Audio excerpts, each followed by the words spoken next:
Merci. Tu voulais... Une question pratique. Je vous ai trouvé très sévère vis-à-vis de l'intermittence des éoliennes. Alors, Parce que moi, j'en ai 200 et quelques dans mon département, qui est un département rural, et où il y a encore quelques installations qui vont se faire. Je le traverse quasiment 3 ou 4 fois par semaine, avec une voiture d'ailleurs qui ne peut pas consommer 1,5 litre au 100. Et je les vois rarement à l'arrêt. Alors, est-ce que je passe à des horaires où elles tournent systématiquement parce qu'elles m'ont vu arriver ou bien je vais vous donner un élément de réponse. Il y a un chiffre officiel. Je vais vous donner un élément de réponse. D'abord, comme vous le savez, la production injectée sur le réseau est une fonction du cube de la vitesse. Donc, entre une vitesse de rotation donnée et 2 fois la vitesse de rotation donnée, la puissance injectée sur le réseau varie d'un facteur 8. C'est-à-dire si ça tourne 2 fois plus vite, c'est 8 fois plus d'électricité sur le réseau. Donc, c'est comme le cube de la vitesse du vent. Donc, et ça, c'est un truc qu'on a du mal à apprécier avec nos sens.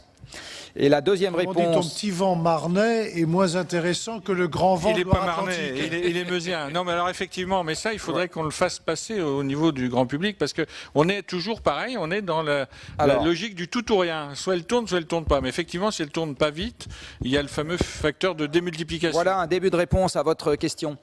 Il y a des physiciens qui étaient grattés par cette question, qui ont, au terme d'un long travail de fourmi, parce qu'il n'y a pas de centralisation de ce genre d'infos, été récupérer les puissances injectées sur le réseau auprès de RTE qu'il fournit pour la France, de l'exploitant allemand, enfin du réseau allemand qui fournit pour l'Allemagne, en plus en plusieurs morceaux, de l'exploitant espagnol qui fournit ça pour l'Espagne, jour par jour. Donc il faut faire un travail extrêmement passionnant de recopie des trucs dans un fichier Excel. Et voilà ce que ça donne entre septembre 2010 et mars 2011.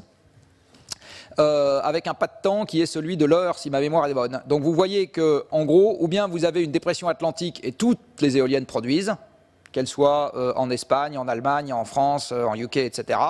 Ou bien vous êtes en régime anticyclonique et vous avez un peu de vent résiduel à Gibraltar, dans le couloir rhodanien, etc. Mais vous avez un talon et la puissance installée est là-haut.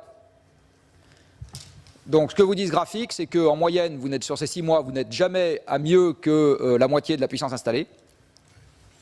Que la puissance garantie est une petite fraction de la puissance installée, de l'ordre de quelques pourcents, et vous voyez ici clairement l'intermittence induite que vous devez contrebalancer par soit des barrages, soit des centrales à gaz.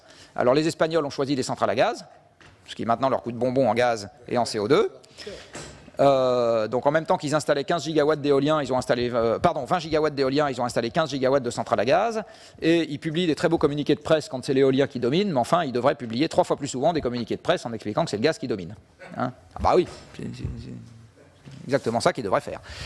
Les Allemands ont choisi de compenser ça avec le charbon, et les Danois, ils ont fait un truc qui est absolument génial.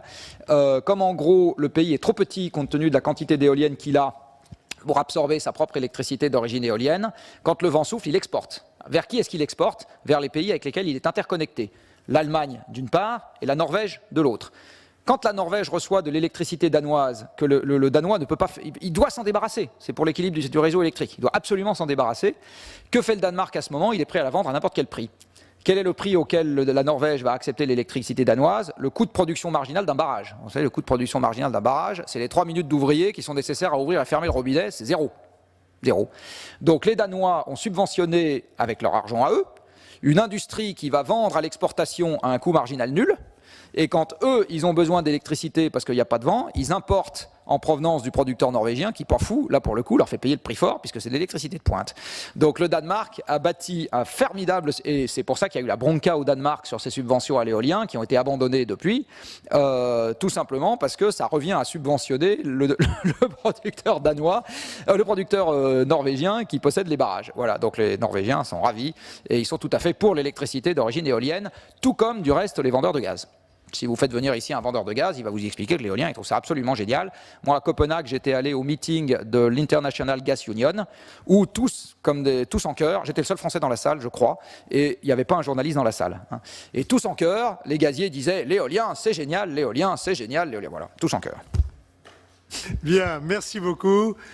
S'il n'y a pas d'autres questions, merci pour votre prestation. Non, merci pour être venu à notre invitation et bravo pour votre prestation.